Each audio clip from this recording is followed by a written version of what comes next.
His whole life to me is tragic. Would not have gotten through if it weren't for him. I do think he was changing. I'm gonna ruin everything for everybody. This dude turned everything around for the better. I think he wanted to talk about suicide and those types of things to help somebody. I don't want him to be a hero to people, guys. I'm gonna be honest with you. I always wondered the other details. The other details that, I mean, of course, it doesn't matter sometimes, but at least you could try to figure out what was going on with that person.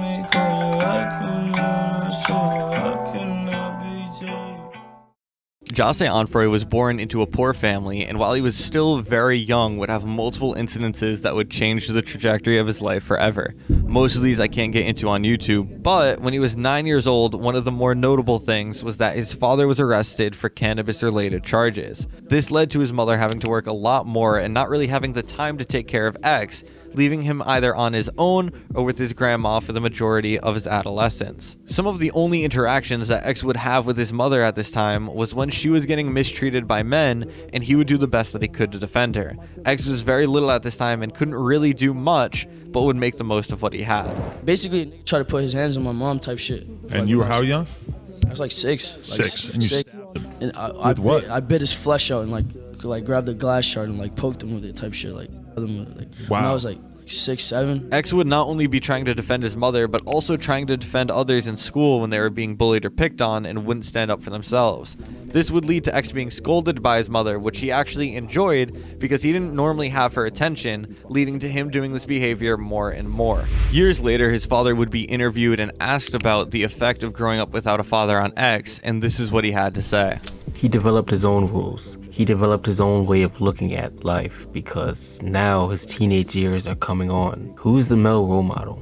Who's the male figure that's going to show him how a boy is supposed to behave at 13? Who's going to show him how to speak to women? Most of X's family would get the opportunity to visit his father on a regular basis, but the same was not the case for X because his behavior got him in juvie on a regular basis. This means that all the way until he started making music, his behavior went completely unchecked. There was like a shift in his behavior, a shift in his personality. At the age of 10, he just started wilding out. If you got fear, it's hard to be angry. If you got someone that you're scared of in your life, it's real hard to be angry. Dad got locked up when I was like 10. Who was out of fear? My mom? Was out of fear some stranger? I feared nobody. So my anger took control, and whenever anybody would do anything to me, I would act out on it. Fear left. So anger replaced it. This is when things got completely out of hand for X. His mental health seemed to decline to the worst place it has ever been, and he started realizing that all of his fights would go viral, which he could turn into attention on his music. It was beneficial for his music career for him to get into these fights, so he stopped defending people and started fighting anybody he could for any reason. While it's not clear exactly what X was going through at this time, you can see certain problems with his mental health littered into his music, meaning that he, like many artists before him, was using music as therapy. Wow, to get to the point where it's like, I've got a waste of years, months, all the crying is not worth it. I might as well just be done with it. It's so sad. It's rendered it hopeless. Like, I don't need this anymore. And I'm telling you, before it gets to this point, or when it gets to this point, get some professional help. Not a friend, not a family member. And this is when he decided to create Members Only. Members Only was good for a lot of reasons outside of his behavior, but in terms of his behavior and his mental health, it seems as though he, being one of the more popular members of the group, kind of had a bunch of yes men around him that were promoting his fighting and promoting his reckless behavior.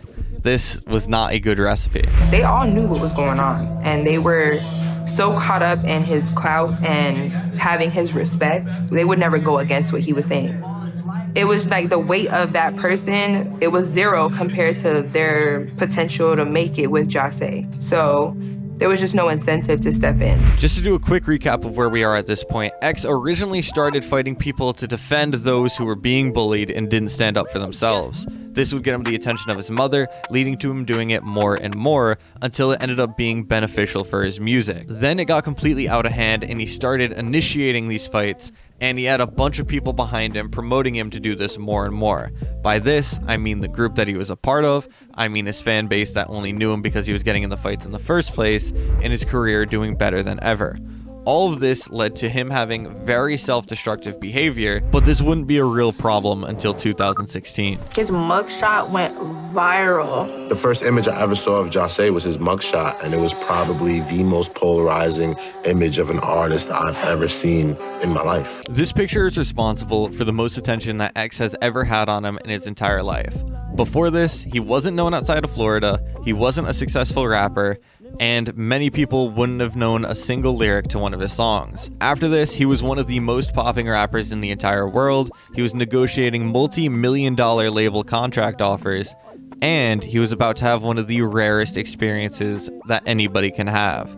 But before we talk about that, we need to talk about exactly where this mugshot came from. Just to be clear, YouTube will not allow me to talk about this as straightforwardly and descriptive as I would like, so some of this might be worded a bit weirdly and some of it might be very vague. But let me do the best I can here. Geneva Ayala and Jose Onfroy would first meet in 2014 online and would feel a bit connected to each other after having similar scars on their body from past mental health struggles. They wouldn't end up dating until May of 2016, and within just 2 weeks, Geneva would claim that X had put his hands on her. They would stay together, and somewhere down the road, X would spend some more time in jail, and Geneva would end up hooking up with one of his friends.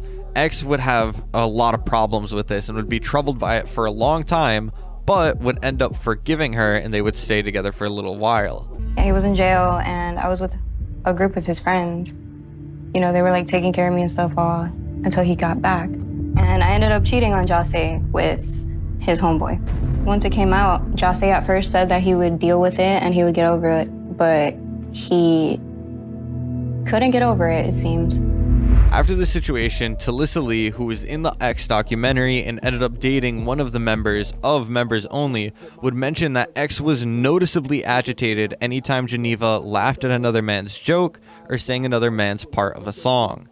This led to the day that everything went wrong. Here's what we know about either the day of or prior. At some point, Geneva cheated on X.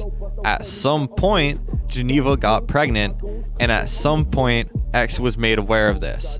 I don't know if any of these are necessarily related. I don't know if she cheated and got pregnant with that guy. I don't know if it was X's kid. I don't know if X found out the day of. I don't know if he had known for months beforehand. All this information is not known, but what we do know is that Geneva showed up to the police station and she had significant enough wounds that she would have to go to the hospital and get surgery, and that X would be arrested for the whole situation. So let's go back and just look at what could have been the case. Not that it excuses anything, but just to try to get an understanding of what may have happened on that day. This is my guess as to what happened, so it's not even confirmed that it went this way, but this is my guess, based on the evidence that I have. Geneva showed up, had to tell X that she was pregnant. X asked whether or not it was his kid, and Geneva didn't have an answer. From there, some disgusting stuff went on. Geneva went to the hospital and found out that she was no longer pregnant. But yet again, this disgusting behavior would lead to another reward from X in that mugshot. Yo, my name comes up, my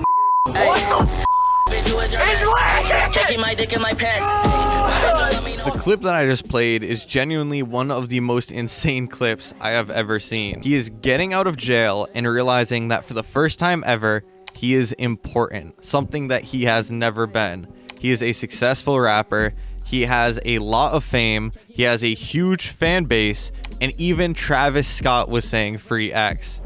It is one of the best moments of X's entire life, and it's coming from one of the worst moments of Geneva's entire life, which would be prolonged throughout all of X's fame. While one side of me looks at X in that entire situation and just imagines pure ecstasy, he's seen that all of his dreams have come true. He has officially done the thing that so many people wish to do on a daily basis.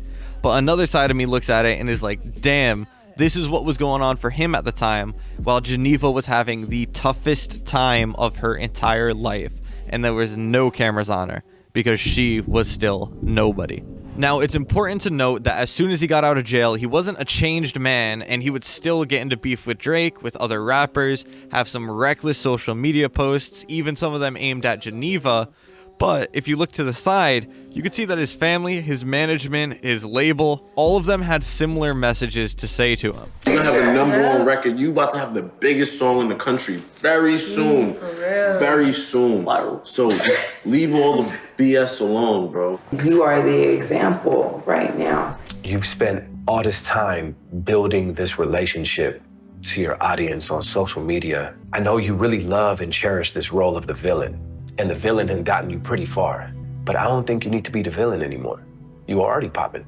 Just be who you are. Something that's important to note about X is that he was really considering what other people were saying about him. That's part of the reason he would listen to reactions from I'm Dante and other YouTubers. He would collaborate and work with them every now and then. When I told you everything was... Wait, yeah. Dante, huh?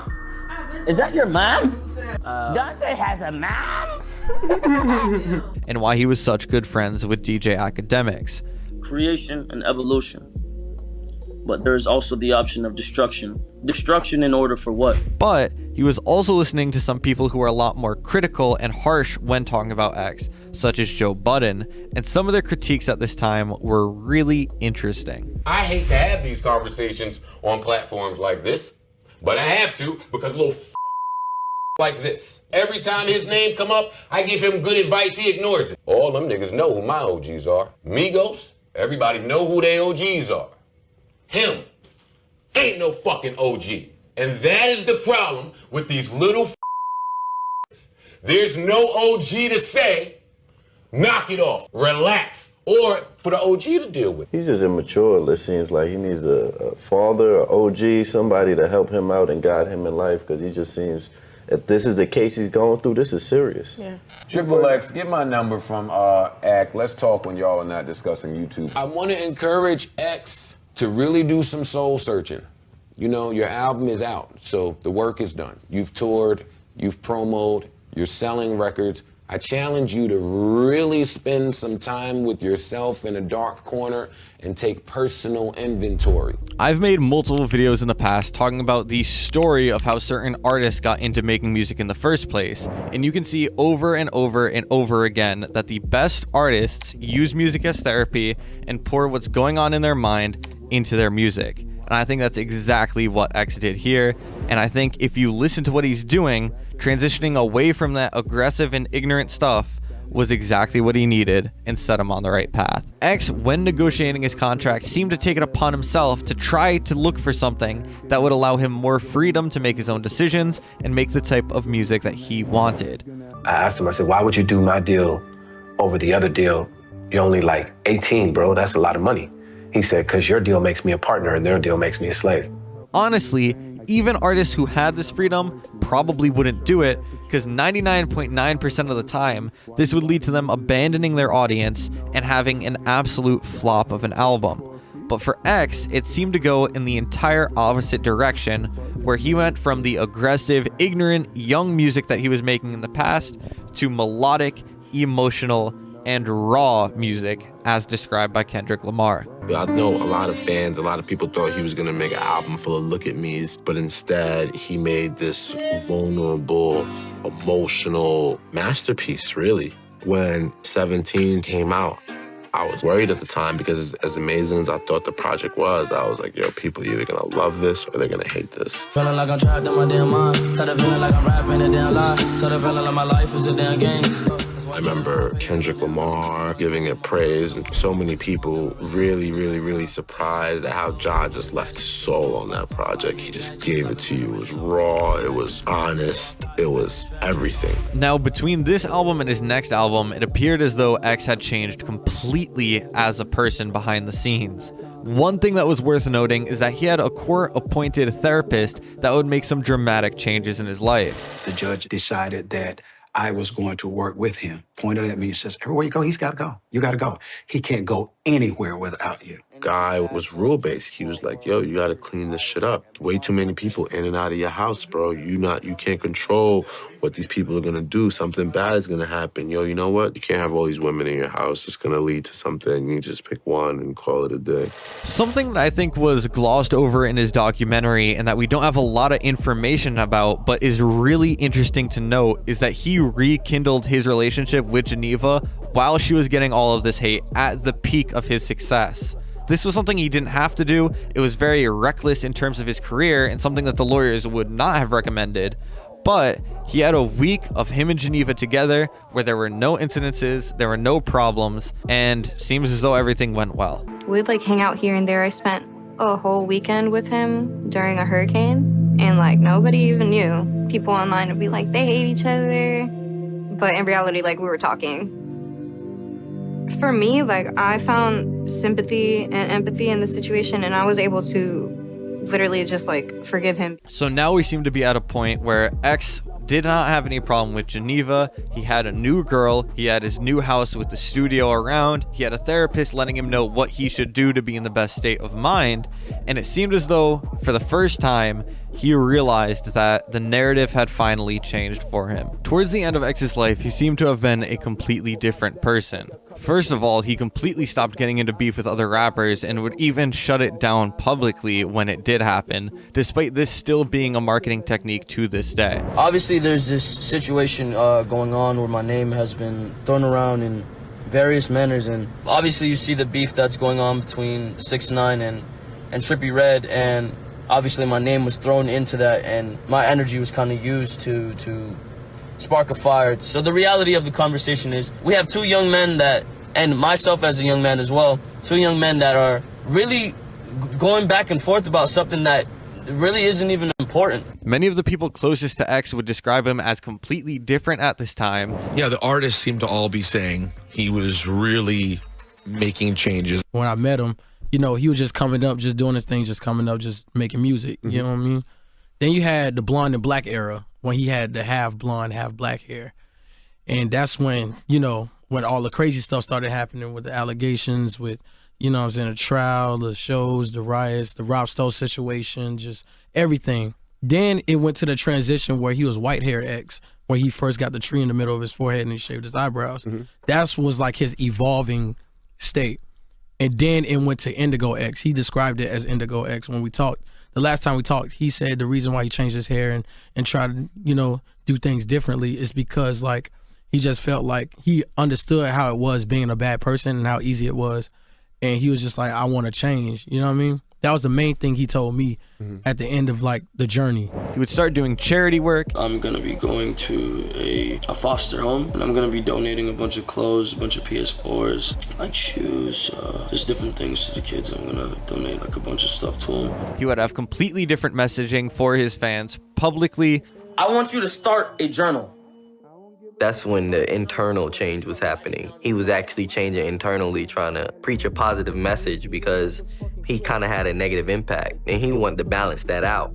Privately, he would DM many of his fans. In high school, like, I would hit him up for advice if I was going through something, and he was always there, literally. It appeared that X had finally gotten the resources that he didn't even know he needed to turn his life around, which is an opportunity that many people who deserve don't get the chance to do. This would even lead to the biggest song of his career just months before his death.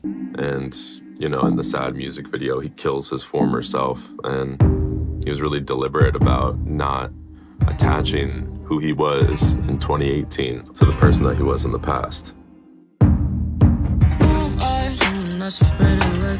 The narrative around X at this time was that he either had completely changed as a person or was completely faking the change to look better for his court case. The only thing that would answer whether or not the change was real was time, which was something X did not have. Days before his court case that was gonna determine his fate for the next few years, he got stressed out and told his mother that he was gonna go buy a motorcycle. She asked him to wait for security, but he said it would take too long to set it all up and that he just wanted to go blow off some steam, so he went to do it by himself anyway. This would lead to where we are 5 years later. When I originally made the outro for this video, I tried to do something that was poetic, had like a nice underlying meaning, and told the story of how X went from a bad person to a good person, and it's pretty obvious. But when I watched it back and I was trying to think about how I felt about the outro, I was wondering what if I was wrong, and what if X wasn't a good person? So I tried to go back and look at what convinced me, either through my research or from being a fan of him years ago, what convinced me that X was a good person. you look at these clips, and I found this one of Members Only. I think his name is Boss Santana. And he mentions this. When a would just usually freak out and trip out, you would see him go into a corner and do breathing exercises. You feel me? Keep his eyes closed, meditate, even if it's for like a little 10 minutes, then come back and address the situation. Now, this might not sound like much, but this is somebody who understands that they have a problem. He needs anger management. He's terrible with his anger. He can't control his emotions. And he's realized when he's getting out of hand with it, and he's separating himself so he can address it, addressing it, and returning himself to the situation. This is something that isn't public. He's not doing this for the judge. He's not doing this to help his court case. This is something he's doing on his own, and he didn't ever expect to be public. So this is a sign of real change. And then you look at some other things. You look at the Geneva situation, and when it really boiled over, it seemed to have to do with her being pregnant and him hating that, and him absolutely not wanting to be a father and not wanting that to be the case. And then you look at his situation with Genesis, I think it was a little over a year later, and all of a sudden, she says that she's pregnant, and he's celebrating. And he's excited. And all of his friends and family talk about this. And that's a clear indication that there was change going on. Why would he fake it to Genesis in private? So X, behind the scenes, was changing. And he was becoming a better person. That I know for certain. But then you look at everything else, and it's like this guy at the beginning that I played in the intro saying that X isn't and shouldn't be a role model. If not X, who should be a role model? X was somebody who had these mental health struggles and objectively was a bad person at some point. And then eventually, after having a whole life that set him up to be a bad person, he didn't have a father around, his mother was a stripper, people were mistreating his mother in front of him, that's all he ever knew. He didn't know what a good person was growing up because there wasn't any around him. That's the way I see it. So then you have him, and for the first 19 years of his life, he's being exactly who he's supposed to be. He's being the bad person. And all of a sudden, he ends up becoming famous. That was not supposed to happen. And when he becomes famous, all of a sudden he has the resources to address all this stuff that he wouldn't have been able to before. And he goes from having this grim view of mental health and everything like that to understanding that there are things that you can do to address it and to put it in your own hands and to manage it and maintain it and make it easier to live with. And he starts preaching about this to all of his fans. He starts trying to reach out to as many people as he can and help as many people as he can. And all of a sudden, this figure who was once a terrible person, and he was all he was supposed to be was a terrible person, ends up becoming good and advocating for mental health and trying to actually help his fans, telling him not only what to do, but what he does to address his mental health, to address his anger management, everything like that. So by the end of it, he's just a completely different person. He had this whole transformation as a person, and that is kind of what I think not only paints him as a role model, but also you have to think about how many people are out there today who grew up under the wrong conditions, and they didn't have a good support around them, they didn't have a good family around them, didn't have enough money to pay for anything to address either their mental health struggles, any physical problems they had, anything going on. All these people are out there, and if they got the support that X was able to, they could have a similar trajectory to X, where right now they're living and they might end up being a bad person for the next 10 years. But like X, if they were able to address their problems and had the correct people around them to help them, they could be an actual role model. But some people just either can't afford the resources or don't know how to address their problems or don't have the right people around them in the first place to tell them that they have a problem. So with this whole X situation, you can try to view it as black and white as you can and say that since he at one point was a bad person, he can never be a role model. And then from my side, it's like, what about the people who are bad? What about the people who are a bad person? Who's their role model supposed to be? If not him to be the role model, who is the ideal role model? Somebody who never struggled and never did any bad or anything like that? I don't know. I don't agree with that, but I think this clip of X is always a good one to leave off with. All right, let's say worst thing comes to worst, I fucking die a tragic death or some shit, and I'm not able to see out my dreams. I at least want to know that the kids perceived my message and were able to make something of themselves and able to take my message and use it and turn it into something positive, and to at least have a good life. If I'm gonna die or ever be a sacrifice, I want to make sure that my life made at least 5 million kids happy.